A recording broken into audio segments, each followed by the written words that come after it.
Bonjour à tous, c'est Edo La Cool. Bienvenue sur ma chaîne YouTube Edo La Cool TV.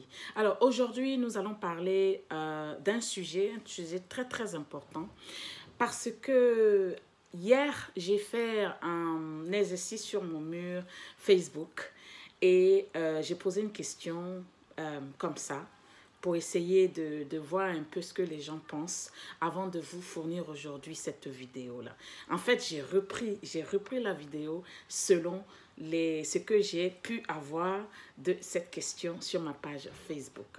Et cette question était, qu'est-ce qui retarde en gros l'Afrique? Pourquoi nous, les Africains, nous sommes au bas de l'échelle? Pourquoi aujourd'hui tous les pays avancent et puis nous les Africains on est toujours en dernier? Et je vais vous dire que les réponses étaient vraiment très révélatrices. Et donc il y a eu beaucoup de réponses et ce que j'ai sélectionné, c'est que les gens disent qu'aujourd'hui en Afrique nous sommes en arrière juste parce que il y a la sorcellerie, il y a la jalousie, il y a la haine, il y a un problème aussi de la religion, il y a la paresse, notre mentalité et aussi il n'y a pas eu de vraie révolution industrielle. Il y a d'autres même qui ont été dire que l'Africain n'est pas ambitieux et que l'Africain est très méchant. Et puis, il y a eu beaucoup de choses, comme aussi, ce qui nous retarde aussi, c'est aussi nos dirigeants africains. Et donc aujourd'hui, qui sont corrompus. Et donc aujourd'hui, moi, je vous reviens avec ce numéro pour essayer de vous dire que moi, enfin, ce que je pense. C'est vrai que tous ces sujets sont là, d'accord. Mais pour moi, qu'est-ce qui fait qu'aujourd'hui, un jeune Africain ne peut pas, à l'âge de 20 ans, à l'âge de 25 ans, à l'âge de 30 ans, réussir sa vie? Pourquoi la majorité en Afrique aujourd'hui, la majorité des jeunes Africains n'ont pas réussi?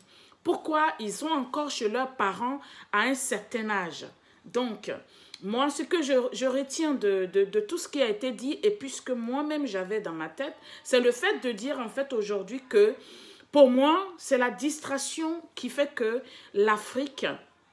Mon premier point, pour moi, c'est la distraction qui fait qu'aujourd'hui, en Afrique, on n'avance pas. Je vois qu'aujourd'hui, l'Africain se contente du peu. Aussi, il y a aussi le fait que on n'est pas curieux. On se contente du peu. Quand je dis on se contente du peu, ça veut dire qu'on n'est pas curieux de savoir le pourquoi de quelque chose. On nous sert des choses et puis on accepte. D'accord? Et moi, je trouve que c'est tout ça qui retarde vraiment l'Africain. Son passe-temps, trop de loisirs. Il passe trop son temps sur des loisirs. L'Africain aujourd'hui, à 20 ans, là je dis 20 ans même, à 30 ans, l'Africain moyen se retrouve encore dans la maison familiale à ne rien faire. Alors, ce que moi je dis aujourd'hui, c'est de venir vous dire que nous pouvons, si l'Africain aujourd'hui, au lieu de dire que je n'ai rien, on n'a rien, tu nous dis de commencer un business, comment on peut commencer? On n'a pas les moyens, je suis d'accord, vous n'avez pas les moyens, mais les moyens sont juste à côté de vous. Parce que pour moi, l'Afrique regorge des terres, d'accord? Et normalement, il devait y avoir une politique où chaque Africain, où chaque Ivoirien dans mon pays, par exemple, doit avoir sa parcelle par exemple, à l'âge de 20 ans, tu te dis que tu es un Africain, tu dois avoir ta parcelle. Quand tu as les vacances, tu es étudiant, tu as les vacances, au lieu de perdre ce temps dans les bars, d'accord, dans les maquis, dans les boîtes de nuit, tout ça, tu peux prendre ce temps-là pour aller cultiver. Quand il est temps de venir à l'école, tu pourras venir à l'école. Moi, personnellement, je pense que déjà en commençant sur cette base-là, chaque Africain ne devrait même pas dire que non, je suis pauvre. Parce que quelque part, dans votre conversation, vous devez dire mon champ est à tel niveau, ceci est à tel niveau, ma ferme, ma plantation est à tel niveau. Normalement, pour des pays africains qui sont qui sont des pays aujourd'hui, qui sont des pays d'agriculture, je dirais, c'est ce qu'en fait qu'on devait inculquer à chaque jeune. Déjà, pour moi, c'est ça qui devrait être une base. Ça devrait être notre base. Maintenant, à partir de là, maintenant, chacun maintenant se dit, ok, j'ai telle somme, je veux faire mieux. Et là, on comprendra. Mais quand on vous parle de quelque chose, on vous parle d'une révolution, on vous dit que tout le monde pense à venir en Afrique. Et c'est pour ça que aujourd'hui, ils sont en train de créer toute cette politique pour en fait dire, pour invectiver en fait l'Afrique, pour dire à l'Africain, non, c'est toi qui n'es pas bien, c'est toi qui es fou, c'est toi qui es bête. D'accord? En fait, c'est le fait que nous-mêmes, on est lay back. Nous-mêmes, je veux dire, on est paresseux. Quand je dis lay back, on est très passif devant des choses. L'Africain ne prend pas en fait des choses à cœur. L'Africain, c'est vrai qu'il y a beaucoup de Saint Thomas dans mon pays, mais quand tu expliques quelque chose qu'un Africain ne sait pas, au lieu de te demander d'ouvrir un débat à savoir pourquoi tu as dit ça, non, il préfère t'insulter. En fait, c'est ce que moi je vois sur les réseaux sociaux. Donc, comme je m'adresse aux gens qui sont sur les réseaux sociaux, c'est pour ça en fait que je suis sur cette base-là. D'accord. Et donc aujourd'hui, pour moi, l'Africain perd beaucoup son temps dans des futilités. L'Africain perd son temps à regarder la télé. Les femmes africaines, je parle à vous. Vous passez tout votre temps à regarder quand vos maris sont par exemple dans les bars, vous êtes en train de regarder des séries les séries brésiliennes. Mais attendez, ce temps que vous perdez, ce temps que vous êtes en train de perdre devant votre télé, est-ce que vous savez que vous pouvez faire quelque chose avec? Ce temps que vous perdez à applaudir des gens qui sont dans leur série, à pleurer pour ces gens-là, est-ce que vous savez que ce temps-là, vous pouvez prendre ça pour faire quelque chose de bien? Est-ce que vous le savez? Et donc aujourd'hui, tout ce temps qu'on passe dans des futilités font qu'aujourd'hui, l'Africain est derrière. L'Africain est en bas de l'échelle. Pour moi, c'est ça.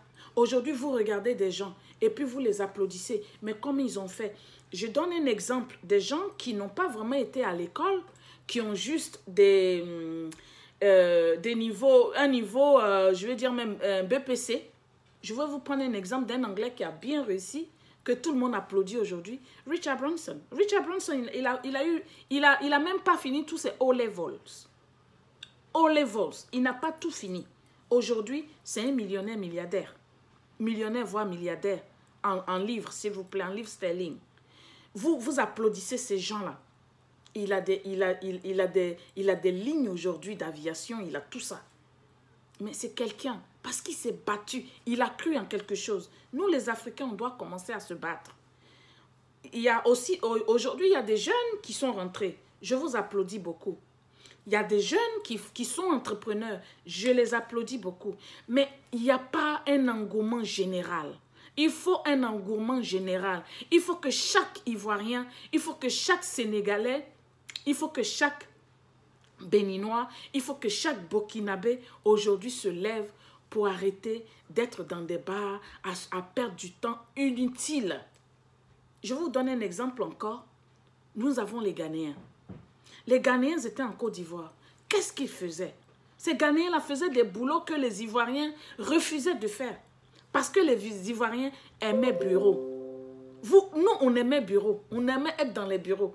Mais les Ghanéens qui soudaient nos chaussures, qui soudaient qui repassaient nos habits, qui faisaient des, je veux dire, comment on dit ça? Qui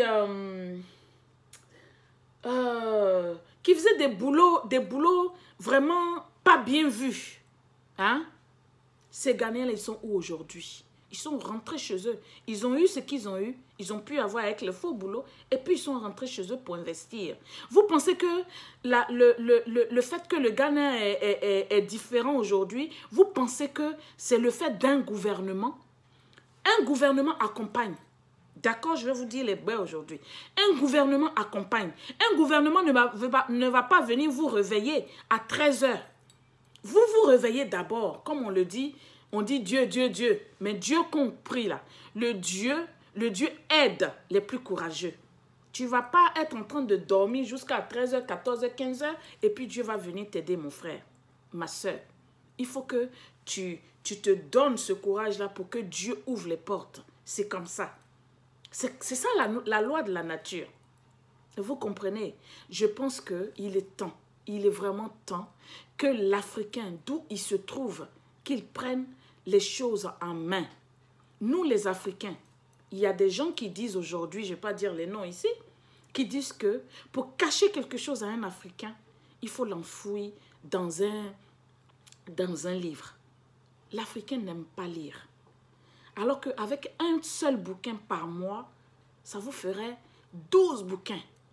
Si par exemple, vous êtes intéressé à quelque chose et que vous prenez des bouquins dans ce domaine-là, pendant 12 mois, ça veut dire qu'un an, vous auriez lu 12 bouquins de ce que vous voulez faire, de ce que vous aimez, de ce qui vous intéresse. Et c'est comme ça la curiosité arrive. Aujourd'hui, au lieu d'acheter des passes et être sur First Magazine de 8h du matin jusqu'à 2h du matin à insulter les gens qui ont déjà réussi leur vie, excusez-moi, qui ont déjà, oui, réussi leur vie, ils sont des célébrités parce qu'ils ont réussi quelque part. Et vous achetez vos passes pour passer votre temps à les insulter. Alors que ces passes, vous pouvez les prendre pour aller apprendre un sujet qui vous intéresse, par exemple, sur Google. Un sujet qui vous intéresse, par exemple, sur YouTube. Vous comprenez? Il est temps que on rentre dans des recherches. Si par exemple, quelque chose m'occupe dans ma tête, si je me dis, je veux faire quelque chose avec les enfants, il faudrait que désormais, vous preniez des livres qui ont lien avec des enfants. Vous commencez à lire sur ça pour devenir expert en ça. Vous comprenez? C'est comme ça on apprend. C'est comme ça on apprend. C'est comme ça. Il n'y a pas d'autre sorcellerie. Maintenant, quand quelqu'un me parle de jalousie et de sorcellerie et de méchanceté, je me dis en fait, c'est parce qu'aujourd'hui, nous ne sommes pas au même niveau. Vous comprenez ce que je veux dire? Ça veut dire que si chaque Africain avait ses propres biens, à travailler son mind pour arriver à faire quelque chose, il n'allait jamais s'occuper du problème de quelqu'un d'autre. Il n'allait jamais faire ça. Mais si on le fait, c'est parce que s'il y a la jalousie, s'il y a la sorcellerie, s'il y a tout ça, c'est parce qu'on n'a pas pu avoir ce que la personne qui est devant nous a. Et donc, pour avoir la même chose que cette personne-là, qu'est-ce qu'on fait? Soit on s'approche, on pose des questions, au lieu d'être jaloux. C'est comme ça, en fait, qu'il faut faire. Mais si on est là, en train de passer notre temps dans ce qui n'est même pas, je veux dire, utile, c'est normal que nous soyons en arrière. C'est normal que les gens nous prennent pour des bouches-trous. C'est normal qu'aujourd'hui, n'importe qui se lève quelque part, nous écrase. Avant de parler de nos dirigeants, toi qui es le peuple, tu dois te prendre en charge. Et puis le gouvernement maintenant met les infrastructures en place pour accompagner ta réalisation. C'est comme ça. Il faut un peuple qui se bat. C'est parce qu'on ne se bat pas qu'on voit nos gouvernements et puis on les critique. En général, hein, je parle. Je parle en général, je ne suis pas politique dans ce que je suis en train de dire. Vous comprenez? C'est ce qu'il faut à l'Africain. Il faut que l'Africain arrête de se distraire. Trop de distractions. Il y a beaucoup de choses où l'Africain est distrait. Et c'est maintenant qu'il faut arrêter. Il faudrait qu'on arrête. Il faudrait qu'on commence à travailler. Il faudrait qu'on commence à réfléchir. C'est très, très important. Alors, ce sujet, pour moi, m'a vraiment tenu à cœur parce que, en fait, c'est ce que je vais faire maintenant. Quand j'ai des sujets dans ma tête, je vais aller mettre sur ma page Facebook pour recueillir, en fait, ce que les gens pensent. et puis vous servir une vidéo. C'est aussi quelque chose que je compte faire de temps en temps et je trouve que ça a été un très très bon exercice. Je remercie tous ceux qui m'ont aidé à cet exercice-là. Sur ce, abonnez-vous à ma page. Cliquez sur la cloche pour que la prochaine fois que j'émets les vidéos, vous allez avoir automatiquement la notification. Partagez mes vidéos au maximum. Abonnez-vous. On est presque quelque part. C'est juste un départ. Et c'est doucement, doucement, doucement. Donc sur ce, si vous avez un problème, peu importe, quelque chose dans votre tête que vous voulez me demander, moi, je suis libre. Envoyez-moi un message dans mon inbox, pour ceux qui sont sur Facebook. Et aussi, laissez un commentaire pour que je puisse vous répondre. Sur ce, je vous dis bien de choses. C'était Edo Lacool. Merci bien et on a bientôt dans un autre numéro. Bye.